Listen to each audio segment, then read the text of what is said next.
নমস্কার বন্ধুরা, কেমন আছেন আপনারা সবাই? আশা করি ভালো আছেন। এই জিনিসগুলোকে আপনারা চেনেন, অনেকেই চেনেন। এগুলো কচুরলতি। এই দেখুন কত তুলে আনা হয়েছে। আমরা বাজার থেকে কিনে নিয়ে এগুলো আমার বাড়ির দিকে, মা বাপি যেখানে থাকে ওখানে গ্রামের দিকে এগুলো সব হয়েছে, সেইগুলোই তুলে আনা হয়েছে আর কাটা হচ্ছে। এই দেখুন কাটছে এইভাবে। এই দেখুন উপরে আঁচটা খুব সুন্দরভাবে ছড়ে যায়। এইভাবে ছাড়িয়ে নিলে ভেতরে একদম নরম, একদম। এই দেখুন লাইট গ্রিন কালারের এই যে অংশটা, এইটাই হবে রান্না। আর উপরে এই যে আঁশ অংশটা, এটা অনায়াসেই ছেড়ে যায়। একটুখানি এইভাবে ভাঁজ করে নিলেই দেখুন সুন্দরভাবে ছেড়ে যাচ্ছে। এইভাবে সমস্ত লতিগুলোকে কেটে নেওয়া হচ্ছে। কচু গাছের তলায় এইগুলো এইভাবে লম্বা লম্বা হয়ে এইভাবে হয়ে থাকে। যদি কোনো দিন সম্ভব হয় আপনাদেরকে দেখাবো যে কচু গাছের তলায় কীভাবে লতিগুলো থাকে। এই দেখুন এবার কেটে নেওয়া হচ্ছে। সঙ্গে অবশ্যই লেবু, যে কোনো টক জাতীয় জিনিস, লেবু, তেঁতুল বা ভিনিগার, যে কোনো কিছু হাতে নিয়ে নিলে তাহলে ওই হাতে কালো দাগটা পড়ে না। একটা যে কষের দাগ পড়ে হাতে, সেটা আর পড়বে না। সেই জন্য এখানে লেবু নিয়ে নেওয়া হয়েছে আর এইভাবে সমস্ত কচুর লতিগুলোকে ছাড়িয়ে নেওয়া হচ্ছে। এখন যত বাজারে পাওয়াই যায়, এখন অনেক সময় বাজারে দেখতে পাওয়া যায়, তো আপনারা সেখান থেকেও নিতে পারেন। আর যাদের বাড়িতে এরকম হয়ে থাকে পুকুর ধারে, তারা তো সেখান থেকে পেয়েই যাবেন। তো দেখুন রান্না করে দেখবেন, অতি অবশ্যই ভালো লাগবে আপনাদের। এই দেখুন এখানে সমস্ত লতিগুলো কাটা হয়ে গেছে, সুন্দরভাবে কেটে নিয়েছি। খোসাগুলো একটাও নেই, সুন্দরভাবে ছাড়ানো হয়ে যায়।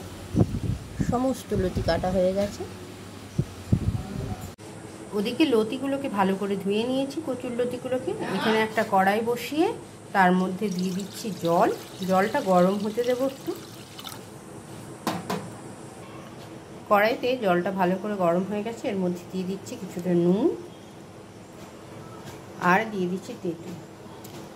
যদিও এই লতিগুলোতে গলা চুলকোনোর কোনো ব্যাপার থাকে না, তবুও কচু তো, তাই একটুখানি তেঁতুল টকটা দিয়ে দিচ্ছি, যাতে যেটুকু পরিমাণ চুলকোনের যে সম্ভাবনা থাকে সেটা যাতে না হয়। কচুর লতিগুলো এই দেখুন জলের মধ্যে দিয়ে দিয়েছি, নুন আর তেঁতুল দিয়েছি গরম জলের মধ্যে। তার সঙ্গে কচুর লতিগুলো দিয়ে এবার কিছুক্ষণ সেদ্ধ করতে দেব। চাপা দিয়ে দিচ্ছি। এই দেখুন লতিগুলো বেশ নরম হয়ে গেছে। আর কিছুক্ষণ হলে এবার নামিয়ে জলটা ছড়িয়ে নেব। আর একটু দু তিন মিনিট মতো এটাকে ফুটতে দেব। আবার চাপা লাগিয়ে দিচ্ছি, ওই 2-3 মিনিট মতো। সেদ্ধটা আমার হয়ে গেছে, এবার নামিয়ে নিচ্ছি। এই যে দেখুন এই কড়াই থেকে ঢেলে নিয়ে জলটা আলাদা করে দিয়েছি। আর এই যে তেঁতুলটা দেখা যাচ্ছে, তেঁতুলটাও সরিয়ে দেব। এই তেঁতুলটাকেও সরিয়ে আলাদা করে নিচ্ছি। আর ভালো করে যেটুকু তেঁতুলের অংশ থাকবে সেটাকে সরিয়ে একদম আলাদা করে বের করে দিচ্ছি। আর এটাকে একটুক্ষণ এইভাবে রেখে দিচ্ছি, যাতে ভেতরে যেটুকু জল আছে জলটা যেন ভালো করে ঝরে যায়। কচুর লতিগুলোকে জল ছাড়িয়ে ভালো করে জল দিয়ে ঘষে ঘষে ধুয়ে নিয়েছি, ধুয়ে পরিষ্কার করে নিয়েছি একদম। আর এখানে এই যে 1 চামচ সর্ষে, 1 চামচ সাদা সর্ষে, 1 চামচ লাল সর্ষে আর পোস্ত 1 চামচ আর 2টি লঙ্কা দিয়ে বেটে নিচ্ছি ভালো করে।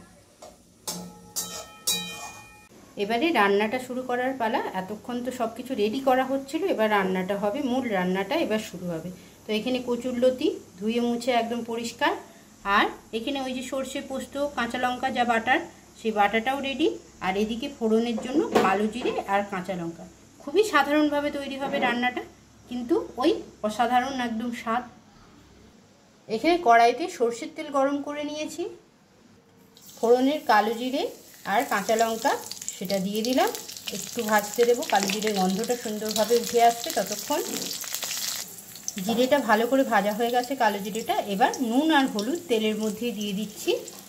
দিয়ে সঙ্গে সঙ্গে একটু নাড়াচাড়া করে নিয়ে কচুর লতিগুলো দিয়ে দেবো, না হলে এই মশলাটা পুড়ে যাওয়ার সম্ভাবনা থাকে। দিয়ে দিলাম কচুর লতিগুলো।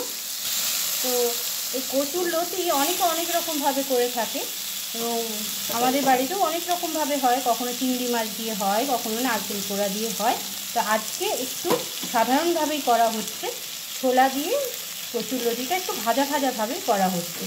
তো দেখুন ছোলাও দিয়ে দেওয়া হলো সঙ্গে। এবারে একটু নাড়াচাড়া করার পালা।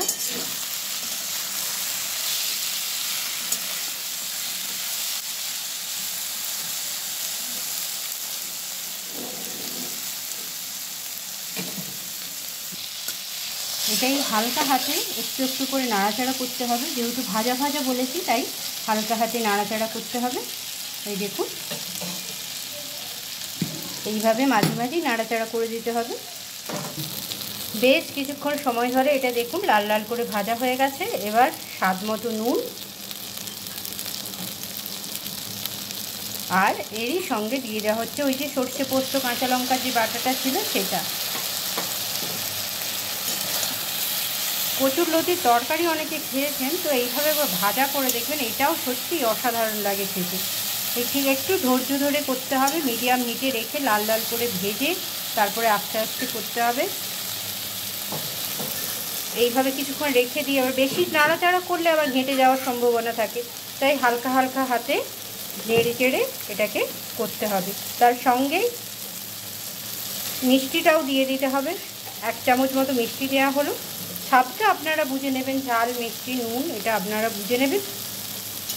যেহেতু কাঁচা লঙ্কা দিয়ে পোস্তটা বাটা হয়েছে, সর্ষে পোস্তটা, তাই আর এখানে গুঁড়ো লঙ্কা সেরকমভাবে দেওয়া হচ্ছে না, একটু সামান্য অল্প দিলেই হবে। এবারে আবার ওই নাড়াচাড়ার পালা, ভালো করে নাড়াচাড়া করে নিতে হবে।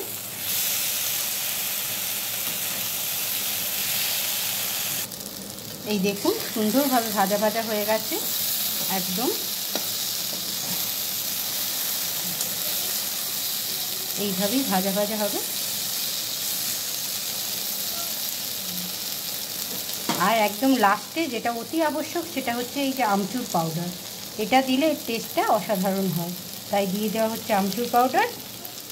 এবারে হালকা হাতে একটু নাড়াচাড়া করা। আপনারা একবার এইভাবে আমচুর পাউডার দিয়ে দেখবেন, সত্যিই অসাধারণ হয় খেতে। একটু বেশ টক টক খাবো লাগে, ভালো আছে, সব কিছুই আছে।